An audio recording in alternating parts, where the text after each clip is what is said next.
Hi everyone, this is Dr Raquel Butler from Integrated Veterinary Therapeutics. And Sophie Vandenberg from Equine Postulate. And we welcome you to the Equine Functional Posture Podcast, your ultimate source for insights into the influence of functional posture on biomechanics, health, and overall well-being of horses. Whether you're a seasoned equestrian, an equine professional, or simply a horse enthusiast, this podcast is designed to help you understand the critical aspects of functional posture. Tune in each week as we discuss practical tips, delve into expert interviews, and explore the latest research in the impact of functional posture on equine anatomy, physiology, movement, and more. Let's create a world where we empower our horses to be in a mental, emotional, and physical balance.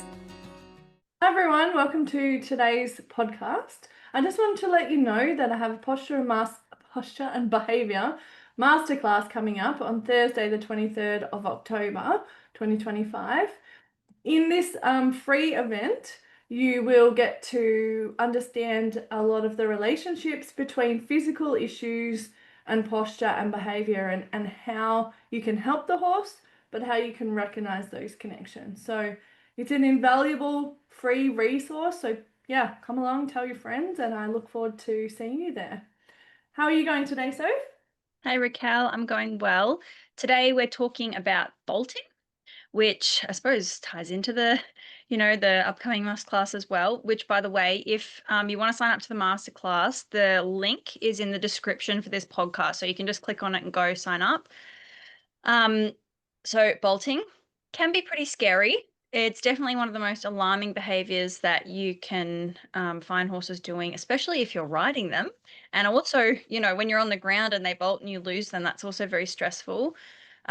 But it's also a behavior that's very misunderstood. So this is definitely a topic that talks about that intersection between, functional posture, which is very relevant, everything we talk about, biomechanics, but also the nervous system, and how important that is for, for the horse and how it influences their bolting, and how when you address that behavior, not at the behavior or the training, but at their physical and their emotional balance, and thinking about the two and how they are interrelated, it can help you prevent, deal with, and keep it as an issue of the past for you and your horse.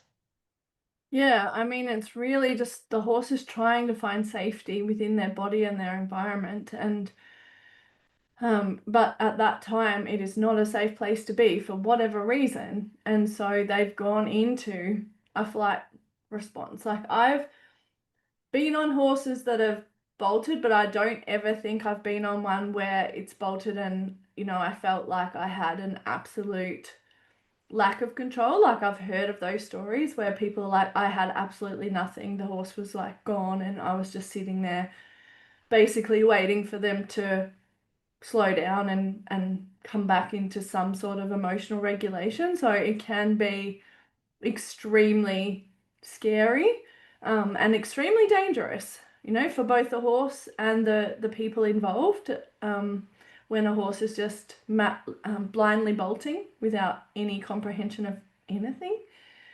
And what we have to understand there is that bolting is a flight response.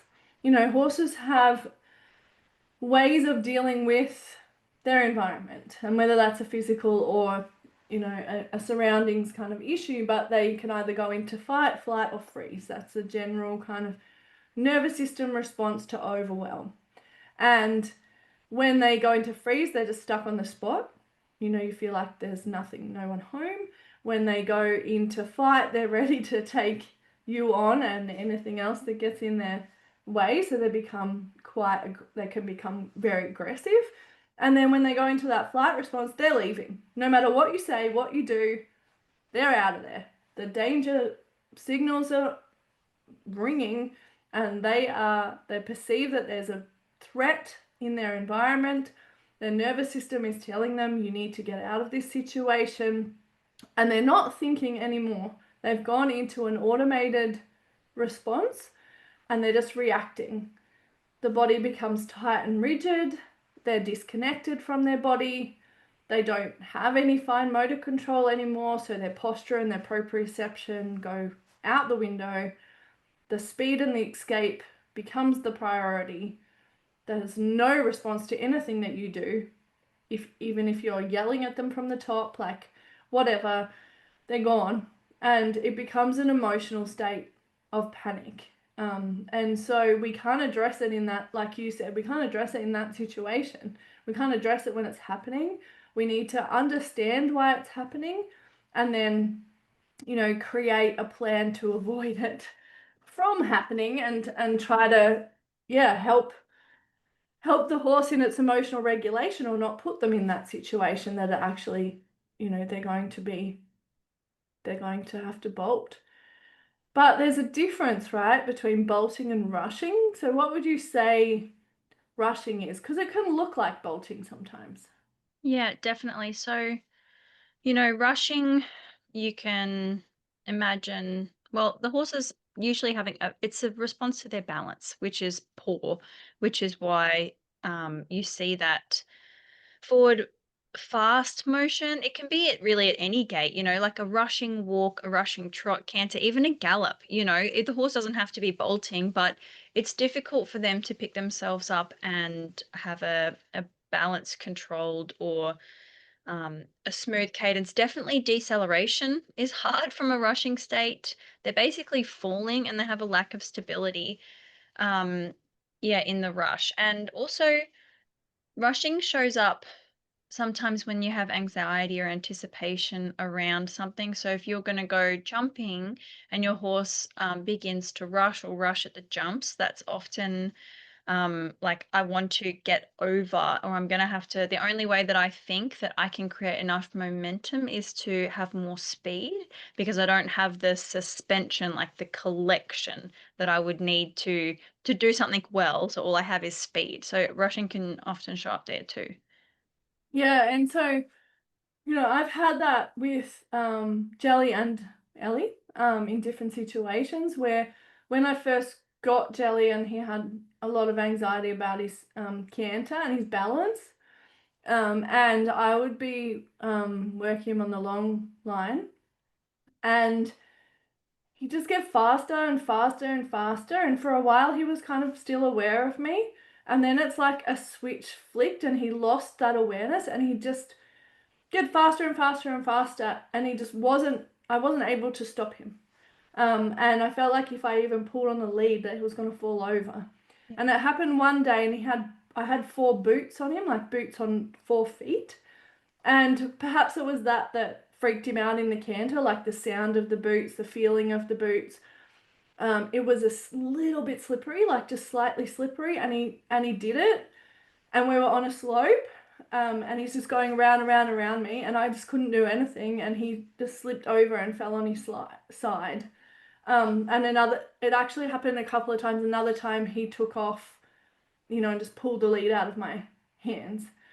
And the same has happened for Ellie when she's really lost her balance, and then she's just left, and just taken the lunge rope. That's when they just pull the lunge rope through your hands.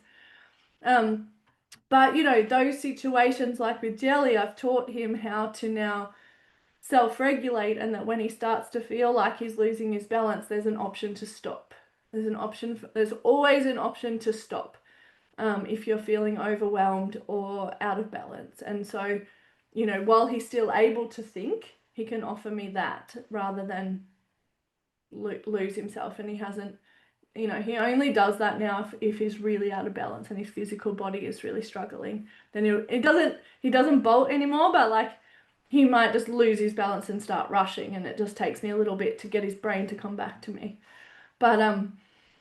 But the more, work we do to help them emotionally regulate and stay present, then that's going to be beneficial. We'll talk a bit more about that in a minute. But when they do go into that like flight mode, what happens like physically within their body? Like what's that kind of physical process that's happening? So, I mean, there's the biomechanics of flight a little bit. So you can think about an overaction of the extensor muscles. So the spinal extensors, the hamstrings, basically the horse just goes into this often very board-like, very rigid, sort of extended, kind of a bit of inversion. happening through the spine. So you don't have this lift from underneath. It's very rigid. And so they just go. And so there's a total collapse of their posture. So your thoracic sling, becomes incredibly braced and just forward moving. The abdominals disengage, the pelvis extends, and you really get this hollow, braced, locked jaw action. The neck often elevates. They get it's almost like they don't see. There's no integration of outside to inside. It's just, I am going to completely shut down my body and go into this hollowed, disengaged frame mentally and physically. And so then it's a feedback loop. You're scared, like as you were saying, The body feels they're just braced and searching. horrible. Yep, and I'm just looking for safety. You just go, I'm scared. Then I go into this state. This state doesn't feel nice. There's no way for me to come back. I'm not soft anywhere. There's not an entry point for me to reconnect with me or my body or my handle or my person. So it's a true flight response, and that's different from just we have a lot of comments about the disengagement being hollow or braced, and it's a bit different when you're doing this in a flight mode. It's a total shut off. When we're doing our postural work, we have a bit of brace or hollowness, and you can find points of connection to re-engage during when you're doing stuff and things are hard, but this is different. Yeah, they're just completely disconnected from themselves and the environment.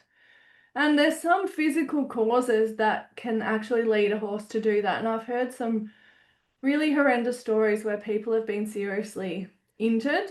For example, horses that have run them into trees or walls, or like there's been serious accidents. And one potential cause of that is equine complex vertebral malformation, specifically with the vertebrae in the neck.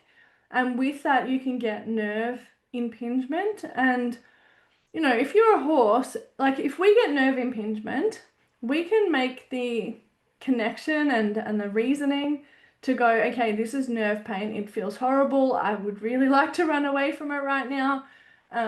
Sometimes you can get that nerve pain though that just drops you to the floor. But we can understand like kind of what's happening regardless of how painful it is. Like we still have the potential to go into fight, flight, and freeze, but we have much more ability to reason in that moment. If you're a horse and you're like, just trotting around or cantering around, and then all of a sudden you get a nerve impingement, and it's like someone just shot you in the neck or their foreleg or their hind end, they're like, what the hell? Like, what just happened? Why did you do that to me? Like, Jesus, like that was so painful. They're like, I'm out of here. And I've heard of it happening. I was dealing with a stallion years ago, got gelded, but that's not the point. But he ended up having ECVM, and the video that they sent me was of him. He'd be riding around, looked fine, connected to the rider, all nice, and then all of a sudden he'd just go into like this humping frenzy, I guess you'd call it. And at that moment, all the rider could do was either sit there and wait or jump off because he was not present. And they would have saucepans like banging them just to try to get him back. And then he'd come back and you'd see the look on his face. He would be like, what the hell just happened? Like, I don't know why that happened. And so he ended up having nerve impingement from ECVM. Terza Hendricks, who's a classical trainer, like she talks about a horse with ECVM that galloped her into a wall. But how, she was able to work with him and he never did that again. After she kind of recognized what was going on and then helped him to self-regulate and improve his posture. I know of other horses, they've just been riding around and they've just shot off with lumbar issues. Yeah. And nerve impingement from that way. And then some horses just, if they lose their balance, they really hate it. Like it scares them. They don't like that feeling. That can make them leave. And then there's obviously other like fear responses where they've been a trauma. It's a response to something they're extremely frightened of or they've had a bad experience with. And that's like a different, different cause of the bolting as opposed to the physical issues. Like a horse that maybe there's certain movements that you're doing where they get saddle pain or girth pinching or something like I know. that. So they take off from that. Yeah, the only bolting experience I've really had was when I was a child, actually on a school horse, and we were on a trail ride around the property, and just a fall. It wasn't a full fall. It was just stepping in a bit of a hole, a stumble, going down, and just completely lost. Took off. I have this like a few like fleeting memories, and then just like on the ground and watching like legs gallop off. But the horse had dumped me, didn't, whether it registered or not, probably not, and had already done a full lap of a nearly 20-acre property and was coming back up the driveway that we could see on the other side of all these horses' paddocks. By the time, even my friends had kind of pulled up next to me, it was a total disconnect, and just from a small fall, which, obviously it's a good while ago, but now you understand that that was probably a moment where the body just was like, oh, can't deal. Yeah. Like, or there could have been pain associated with Yeah. it, or it was just that complete lack of control that they're like, Jesus, what just happened? Why did I just lose control of my Yeah. legs? Something is attacking me, or yeah, so it's pretty scary. But we can, help them to regulate that. Like some horses, you've got to kind of try to figure out the trigger because if it is physical, then often we can really help them. And if it is like an environmental thing, well, then you learn how to recognize that and then work with a well qualified trainer to help the horse learn coping mechanisms, and slowly build that resilience in those situations. But even with that, building postural awareness and body awareness will help them deal with external situations as well. Yeah. So, in terms of kind of retraining, what are some of the things that you would say there to Sure. help people? Yeah. Well, I guess it's just the fact that it's not like more about recalibrating, because it's not that the horse doesn't know or does know something in a bolting situation. It's about how they feel. So it's the sympathetic state that they've gone into. It's not because they don't know something or do know something. It's a byproduct of the state that they're in. So, you know, it's a self-resolving, the problem is something that you go, oh, that's never happened again because other areas have improved. So, their balance, their integrity, and their trust in their body. So when you come back to a stressful moment, when you've made postural, emotional changes and strength changes, or got on top of, you were talking about nerve impingement. Sometimes there are issues that aren't as solvable, like injuries and things. But when those issues are helped and comfort is available, then and you've done some emotional regulation work, the horse has this ability to just, you've gone into a moment that previously would have been uncertain or triggered, that shock for them. And then when you've had the return of balance, integrity, trust, the body integrates it. And so you have a different response. So it's not retraining. And that also, it's important to point out that exposure therapy and flooding with things to get them used to the trigger isn't really the answer for bolting, because there are, if it's an emotional trigger, then you really need to change the way the horse perceives that emotional trigger. And exposure therapy, and in the form of flooding, isn't really, hasn't, the research shows it's really not an effective way of dealing with that. And what you're really aiming is that the sensitivity to that stressor or situation has decreased. So, you're rebuilding safety through improving your functional posture, improves your ability to think and respond. You call them thinking horses. They become Yeah. thinking horses in in that moment, because their balance and comfort leads to an improved sense of self and safety. Yeah, and they allow that moment of thinking. Do you know what I mean? Like, instead of just kicking straight over into the response, that there's like a build up of the space that they have Yes. to think. Yeah. So, Yeah. you know, I can see Jelly now when he starts to rush. I can see him, you know, kind of making more recognition of what is happening. And in that moment, he has a choice to still stay with me or to become overwhelmed. And that window, I guess it kind of comes back to a window of tolerance that Emma talks about, like that window of tolerance. And by Emma, we mean Emma Emma Loftus from, Loftus, yeah. yes. Yep. Yep. Like that window of tolerance actually increases, and that gives them time to stay in the conscious awareness as opposed to flicking straight into that unconscious reactive state.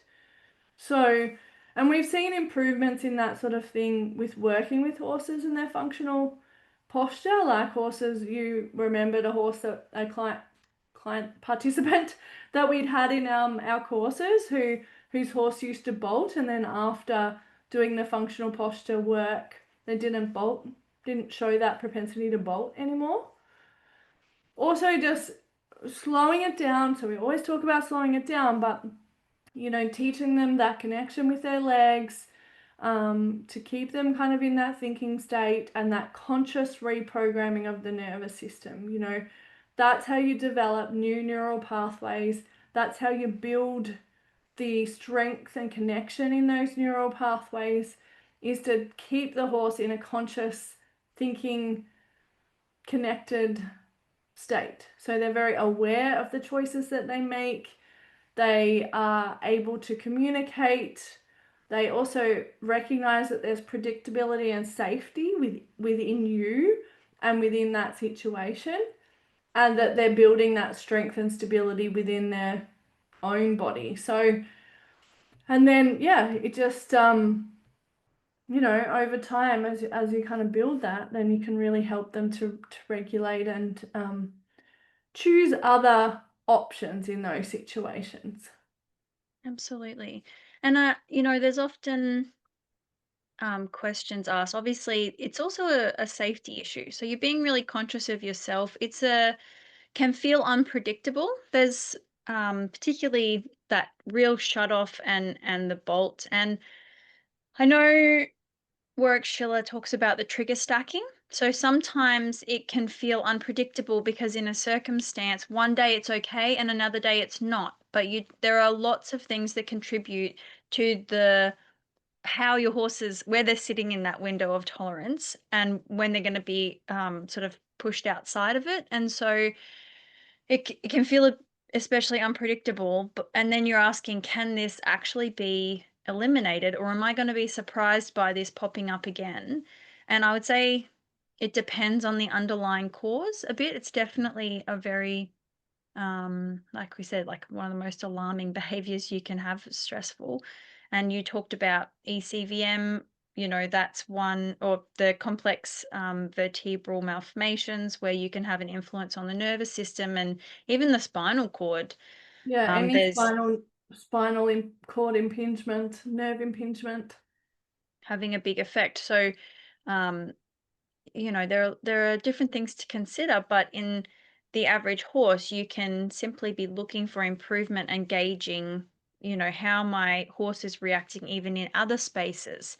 How do they react to other things that sometimes we have minor issues with, and that comes down to our ability to observe our horses and see in a more intentional way how they respond to the rest of other situations as well. So, like you said, there's that participant with Equine Functional Posture course, and her horse, once the posture improved, simply never bolted again. But there are cases where we understand that there's spontaneous reemergence, where the dendritic connection, so in the brain between basically the horse's memories, sometimes very strong emotional memories, can cause this When you have a very strong emotional trigger, it can cause a spontaneous reemergence of a behavior. And that's research done by the McLeans. There's a lot that goes into contributing to bolting, but there's a huge amount of improvement to be made. Yeah, definitely. So, I think it's just recognizing that it's not always a training issue. Well, a lot of the time it's not a training issue. Like it's either there's a physical response, like it's a response to something that's happening physical, which I would say nerve pain is the highest priority on the list because that's the most unpredictable type of pain that when it does occur, it can be extremely sharp or quick to kind of act. And then there's the emotional trauma aspect of it where the horse has had there's a connection to something that is fear-based and it's had a bad experience or bad trauma that triggers that memory. And then there could be other physiological things going on internally, like adhesions that are pulling somewhere they might not be aware of, and then they suddenly kind of grab them. Or there could be something going on in the brain, like a more rarer type of problem, like a brain tumor, which, can happen. It's just not as easy to diagnose, but there could be some other thing like that that's causing unpredictable behavior. So, yeah, like my takeaways from this would be to really look at the balance of the physical body and the function of it, specifically spinal alignment for nerve function, and then to look at addressing posture, relaxation, and connection to their body to address, as an underlying cause and create that more thinking, aware, conscious horse that, can make decisions for themselves and can also stay connected to you and look to you to help them, feel supported and safe in those situations. What about you? Takeaways or Yeah, addition? I think, just that, again, it's not a training issue. We're trying to make your horse feel safer and more integrated in their environment. And that will also have other effects, other positive effects for your relationship and their posture. And all of this is relevant to really for behaviors that aren't quite bolting. When you don't have safety in your body, you can have a lot. You're often going to be in one of those fight Reactive. spaces. So there's always a benefit to be had working on all of this emotional regulation and postural work. Yeah, awesome. So, yeah, thanks for joining myself, Dr. Raquel Butler, and Sophie Vandenberg in today's podcast. If you would like to know more about the connections between posture and behavior, we'd love for you to join me in the posture and behavior masterclass coming up on the 23rd of October. There's 2 available times to try to help people who are overseas. Really go through some of those connections and what you can kind of do to help them.